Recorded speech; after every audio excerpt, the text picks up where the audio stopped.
किसी शहर में रमा नाम की एक औरत रहती थी। अपनी बुढ़ी सास सीता देवी को परेशान करने का वो कोई भी मौका हाथ से नहीं जाने देती थी। उसका पति नरेश और बेटा भरत दोनों ही विवश और लाचार होकर ये नजारा देखते रहते, मगर रमा के आगे बोलने की हिम्मत किसी की न थी। ऐसे ही एक दिन, बुढ़िया, अरे ओ बुढ़िया, महारानी कहाँ मर गई? इतने सारे बर्तन कौन साफ करेगा? बहू, मेरे पैरों में दर्द है, इसीलिए आराम करने लगी थी। ओहो, नौटंकी कहेगी। एक काम बताया नहीं कि महारानी के नखरे शुरू हो जाते हैं। बर्तन साफ करके जैसे ही सीता देवी वहाँ से जाने लगती है, अरे ओ मैडम जी, कहाँ हो आप? ये कपड़े कौन धोएगा? बेचारी सीता देवी कांपते हाथों और आंखों में आंसू लिए कपड़ों को धोने चली जाती है। ऐसे ही एक सुबह, अरे ओ महारानी, यहाँ मुफ्त की रोटी नहीं मिलेगी। पोछा क्यों नहीं लगाया अभी तक? बहू, मेरे पैरों में दर्द है, इसीलिए आराम करने लगी थी। आए। सीता देवी का इतना कहना ही था कि रमा का पारा हाई हो जाता है और वो उनके डंडे से पिटाई करने लगती है। भरत ये देखकर चिल्ला उठता है, माँ, ये क्या बदतमीजी है? चुप कर दादी के चमचे, वरना तुझे यही मजा चखाऊंगी इस डंडे का। अरे नहीं नहीं, उसने क्या बिगाड़ा है तुम्हारा? अरे बच्चा है वो, मैं जाती हूँ पोछा लगाने। अरे दादा। ऐसा कहकर बेचारी पोछा लगाने लगती है। बेचारी को बहुत तकलीफ होती है। सीता देवी को एक काम से फुर्सत नहीं मिलती थी कि रमा दूसरा काम बता देती थी। महारानी सीता, कहाँ हो? खाना नहीं बना अभी तक? जाती हूँ बहू, बस जाती हूँ। बेचारी सब्जी काट रही होती है और साथ में उसकी उंगली भी कट जाती है। वो दर्द से कर्रा उठती है। तभी वहाँ रमा आ जाती है। अरे रे, सत्यानाश हो तेरा! क्या हमें ऐसा खाना खिलाएगी? इतना कहकर वो सारी सब्जियां कूड़े में डाल देती है और सीता देवी को दूसरी सब्जी काटने को कहती है। महारानी, खाना बन गया हो तो लगा देना, बड़ी भूख लगी है। सीता देवी खाना लगाती है और खुद एक तरफ बैठ जाती है। जब सब लोग खाना खा लेते हैं तो रमा टूटे हुए बर्तन में सीता देवी को कुछ बचा हुआ खाना लाकर देती है। बेटी, एक रोटी और दे देती, बहुत भूख लगी है। हाँ। अरे ओ बुढ़िया, काम की ना काज की, दुश्मन अनाज की। खाना है तो खा, वरना ये भी डस्टबिन में डाल दूंगी। भरत हर रोज ये तमाशा देखता है। उसे अपनी दादी से बहुत प्यार होता है। वो यही सोच रहा होता है कि कैसे वो अपनी दादी का बदला ले। ऐसे ही एक दिन, जब सीता देवी रमा को चाय देती है तो कुछ चाय उसके कपड़ों पर गिर जाती है। बुढ़ी, तुझे दिखाई नहीं देता? इतना कहकर सीता देवी को एक जोरदार थप्पड़ जड़ देती है। बेचारी सीता देवी खुद को संभाल नहीं पाती और पास में रखे हुए कांच के बर्तन से टकरा जाती है और सारे बर्तन टूट जाते हैं। अरे मनहूस कहीं की, सारे नए बर्तन तोड़ दिए। अब मैं तुझे इस घर में बिल्कुल बर्दाश्त नहीं कर सकती। निकल बाहर मेरे घर से। रमा गुस्से में आकर सीता देवी का सारा सामान बाहर फेंक देती है। बेचारी सीता देवी रोती बिलखती रह जाती है। चल चल मेरे साथ, आज मैं तुझे तेरी असली जगह छोड़ के आऊंगी। और वो सीता देवी का हाथ खींचते हुए उसे बाहर ले जाती है। अरे दादा, नहीं बेटा, तुम जैसा कहोगी मैं वैसा ही करूंगी, मुझे यहीं रहने दो। मगर रमा उनकी एक नहीं सुनती और उन्हें वृद्धाश्रम छोड़ देती है। ऐसे ही कुछ दिन बीत जाते हैं और भरत की शादी भावना नाम की लड़की से हो जाती है। शादी होने के दूसरे दिन भावना जब रसोई घर की तरफ जा रही होती है तो भरत उसे रोक कर कहता है, अरे भावना, उधर कहाँ जा रही हो? अरे नाश्ता तो माँ बनाएंगी, तुम आराम करो। हाय, तुझे शर्म नहीं आती? बहू है ये मेरी और मैं खाना बनाऊं? तुम भी तो किसी की बहू ही थी ना। ये सुनते ही रमा के पैरों तले जैसे जमीन ही खिसक जाती है। वो खाना बनाने जाती है। जब सब लोग नाश्ता करने को बैठते हैं तो रमा भी वहीं बैठ जाती है। अरे अरे अरे, आप यहाँ क्यों बैठ रही हैं? ये मेरी जगह है। अच्छा जी, अब से ये जगह भावना की है। रुकिए, मैं अभी आपको आपकी जगह बताता हूँ। और वो रमा को वहाँ बैठने का इशारा करता है जहाँ रमा सीता देवी को खाना देती थी। कान खोल के सुन लीजिए, आज से यही है आपकी असली जगह। रमा एकदम से चुप हो जाती है। सब लोग नाश्ता कर लेते हैं। उसके बाद भरत वहीं टूटी थाली लेकर आता है जिसमें दादी को खाना दिया जाता था। ये क्या है? अरे दिखता नहीं है क्या? थाली है। मगर इतना कहकर वो चुप हो जाती है। क्यों, क्या हो गया? अरे चुप क्यों हो गई अब तुम? माँ, तुम भी तो दादी को इसी बर्तन में खाना दिया करती थी ना, वो भी बचा कुचा। भरत, ये किस तरीके का व्यवहार है? ये कैसे बात कर रहे हो तुम अपनी माँ से?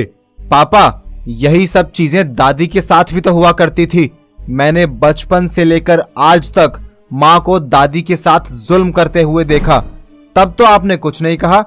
वह बेचारी खामोशी से घर का सारा काम करती रहती थी। इनकी डांट मार सब कुछ बर्दाश्त कर लेती थी। तब कहाँ थे आप?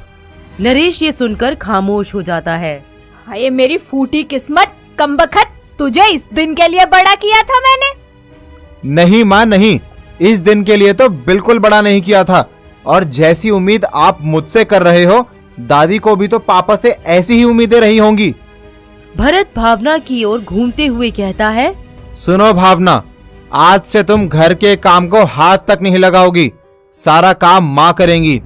इस तरह भावना भरत के कहने पर वो सारे काम रमा से करवाती थी जो रमा ने अपनी बुढ़ी सास से करवाए थे। और एक दिन भरत लैपटॉप पर काम कर रहा होता है और वहीं से आवाज लगाता है, महारानी, अरे ओ बुढ़िया, एक कप चाय तो ला जरा। रमा चाय लेकर आती है मगर चाय उसके हाथों से लैपटॉप पर गिर जाती है। तुमने हमारा जीना हराम कर रखा है। रुको जरा, रुको, मैं तुम्हें तुम्हारी असली जगह छोड़कर आता हूँ। नहीं नहीं, ऐसा मत करो। तुम लोग जैसा जैसा कहोगे मैं वैसे करूंगी। मुझे यहीं इस कोने में रहने दो। रमा का पति नरेश भी भरत को डांटता है। क्या कर रहे हो ये? यही सब चीजें दादी के साथ भी तो हुई थी। वो भी इसी तरह रोई थी और आखिर में तुमने भी उन्हें वृद्धाश्रम छोड़ दिया था। अब तुम भी वहीं जाओगी, समझी?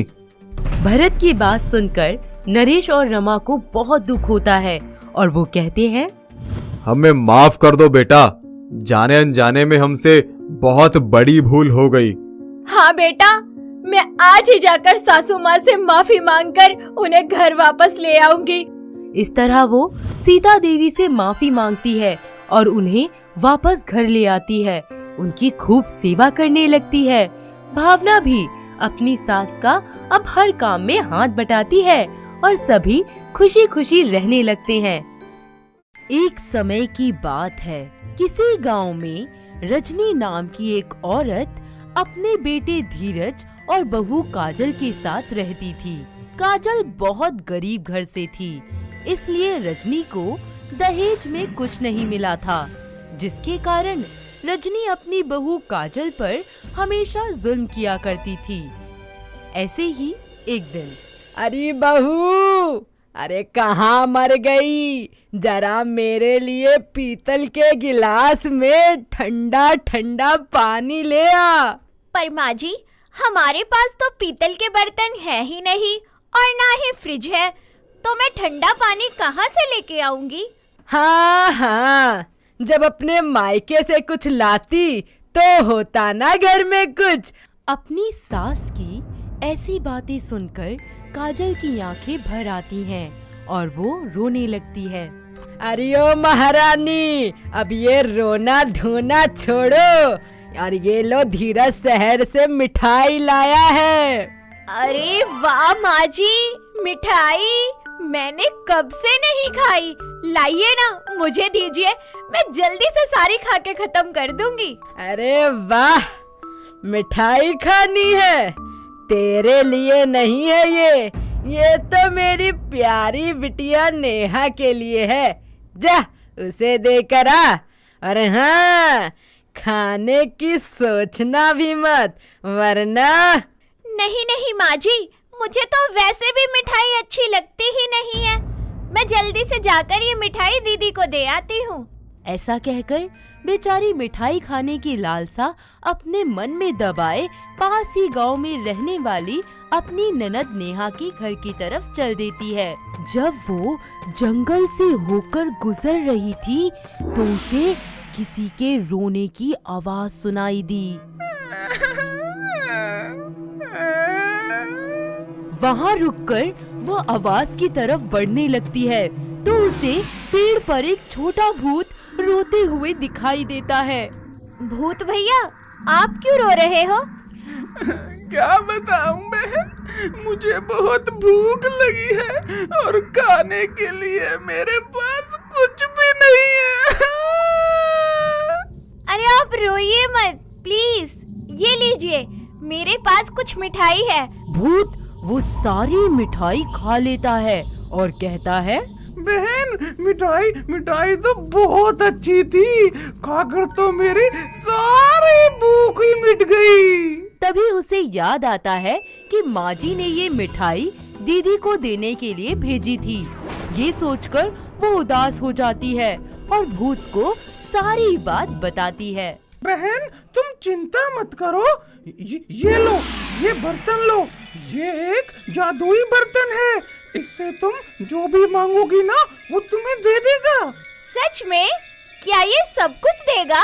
हाँ, कुछ मांग कर ही देख लो। बर्तन, मुझे खीर चाहिए। काजल के इतना कहते ही बर्तन खीर से भर जाता है। काजल ये देखकर खुश हो जाती है और अपनी ननद के घर चली जाती है। अरे भाभी, ये क्या लेकर आई हो? अरे दीदी, ये एक जादुई बर्तन है, इससे जो भी मांगो वही दे देता है। अरे वाह भाभी, एक बार मांग कर तो दिखाओ। बर्तन, मुझे लड्डू चाहिए। काजल के इतना कहते ही बर्तन लड्डुओं से भर जाता है। अरे वाह भाभी, ये तो सच में एक जादुई बर्तन है। हाँ दीदी, अच्छा अब मैं चलती हूँ। अरे भाभी, थोड़ा आराम कर लो, फिर चली जाना। जैसे ही काजल आराम करने जाती है, नेहा उस बर्तन को बदल देती है। कुछ समय बाद काजल उस बर्तन को लेकर अपनी सास के पास पहुंचती है और कहती है, माँ जी, यहाँ आइए, देखिए, ये एक जादुई बर्तन है, इससे जो मांगो ना वो मिल जाता है। ऐसा कहकर वो बर्तन से कहती है, बर्तन, मुझे खाना चाहिए। ऐसा कहकर वो बर्तन में देखती है तो वो खाली था। ये सब देखकर रजनी को गुस्सा आ जाता है और वो काजल की डंडे से पिटाई कर देती है। अगले दिन काजल फिर से उसी पेड़ के पास पहुंचती है जहां वो भूत मिला था। अरे बहन, क्या हुआ? इतने गुस्से में कहाँ जा रही हो? भूत भाई, तुमने मुझे बेवकूफ क्यों बनाया? वो बर्तन मेरे किसी काम का नहीं है। अरे नहीं, ऐसा कैसे हो सकता है? खैर छोड़ो, और ये पर्स लो। ऐसा कहकर भूत उसे एक पर्स देता है और कहता है, बहन, इसे ना उल्टा करके हिलाना, इससे तुम्हें सोने के सिक्के मिलेंगे। क्या सच में? ये सोने के सिक्के देगा? ऐसा कहकर वो उस पर्स को हिलाती है तो उससे सोने के सिक्के गिरने लगते हैं। अरे वाह, ये तो सच में सोने के सिक्के हैं। ऐसा कहकर वो वहाँ से चली जाती है और फिर से अपनी ननद के घर पहुँच जाती है। अरे वाह भाभी, कितना सुंदर पर्स है, कहाँ से लाई? अरे दीदी, ये सोना देने वाला जादुई पर्स है। सच में भाभी, एक बार दिखाओ ना। हाँ दीदी, क्यों नहीं। ऐसा कहकर वो उस पर्स को हिलाती है तो उससे सोने के सिक्के गिरते हैं। अच्छा दीदी, अब मैं चलती हूँ। अरे भाभी, थोड़ा आराम कर लो। जैसे ही काजल आराम करने जाती है, नेहा उस पर्स को बदल देती है। कुछ समय बाद काजल उस पर्स को लेकर अपनी सास के पास पहुंचती है और कहती है, माँ जी, ये देखिए, ये एक जादुई पर्स है। इससे सोने के सिक्के निकलते हैं। ऐसा कहकर वो उस पर्स को हिलाने लगती है, लेकिन उससे कुछ भी नहीं निकलता। ये सब देखकर रजनी को फिर से गुस्सा आ जाता है और वो काजल की डंडे से पिटाई करने लगती है। अगले दिन काजल फिर से उसी पेड़ के पास पहुंचती है जहां वो भूत मिला था। अरे बहन, क्या हुआ? भूत भाई, तुमने फिर से मुझे बेवकूफ बनाया। ना वो बर्तन और ना ये पर्स किसी काम के नहीं है। अरे बहन, ऐसा नहीं हो सकता। अच्छा छोड़ो, और ये बताओ, आप यहाँ से सबसे पहले किसके पास गई थी? यहाँ से मैं अपनी ननन के पास गई थी। काजल की बातें सुनकर वो समझ जाता है कि हो ना हो इस नेहा ने ही वो जादुई बर्तन और जादुई पर्स बदल दिए होंगे। अरे भूत भाई, कहाँ खो गए? मैंने आपको मिठाई खिलाई और आपने मुझे बेवकूफ बनाया। बहन, आज मैं तुमको एक जादुई डंडा देता हूँ। ये आपकी सारी परेशानियाँ दूर कर देगा। ऐसा कहकर छोटा भूत काजल को एक जादुई डंडा देता है। काजल उस जादुई डंडे को लेकर अपनी ननद नेहा के पास पहुंचती है। आओ भाभी, और बताओ आज क्या जादुई चीज लाई हो? आज मैं ये जादुई डंडा लाई हूँ। ये बुरे लोगों को ना उनके कर्मों का दंड देता है। डंडा डंडा, चोर की कुटाई हो जाए। काजल के इतना बोलते ही डंडा नेहा की जम के पिटाई करने लगता है। भाभी रोको इसे। आई मम्मी, मैं आपके सारे सामान वापस कर दूंगी। भाभी रोको। आई मम्मी। बस मेरे जादुई डंडे, रुक जाओ। ऐसा कहते ही डंडा नेहा की पिटाई बंद कर देता है और नेहा काजल को वो जादुई बर्तन और जादुई पर्स वापस कर देती है। जब काजल घर पहुंचती है तो रजनी कहती है, अरे महारानी, कहाँ थी इतने देर से? लगता है मेरी मार भूल गई है। तभी वो जादुई डंडा रजनी की पिटाई करने लगता है और वो दर्द से करहाने लगती है। अरे ये क्या है बहू?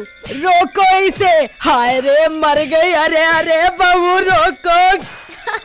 डंडे, रुक जाओ। ऐसा कहते ही डंडा रुक जाता है और रजनी अपनी गलतियों की हाथ जोड़कर माफी मांगने लगती है।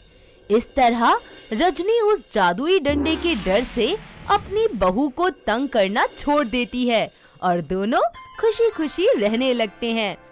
हर रोज एक नई कहानी देखने के लिए चैनल को सब्सक्राइब करें और बेल आइकन दबाना ना भूलें।